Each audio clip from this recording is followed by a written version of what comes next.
আমাদের নজরে প্রথমে এই বিষয়টা আসার পর প্রদেশ কংগ্রেসের মুখপাত্র উনি প্রেস কনফারেন্স করে এই ঘটনার জন্য রাজ্য সরকারের যে দুর্বলতা বা তাদের যে ত্রুটি এবং উনি সুন্দরভাবে অরাজনৈতিক দৃষ্টিকোণ থেকে এটাকে সরকারকে গ্রহণ করার কথা বলেছেন।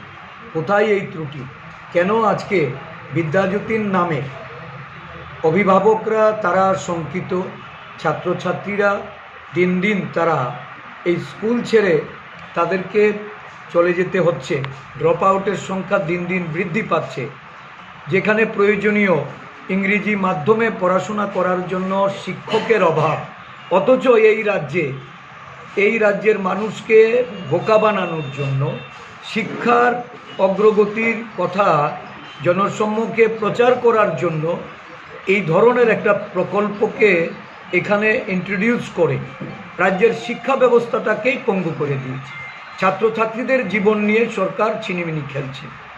গতকাল দেখলাম হঠাৎ করে বিরোধীদের অপপ্রচার বলে শাসক দল সারা রাজ্য জুড়ে তারা বিক্ষোভ প্রদর্শন করেছেন।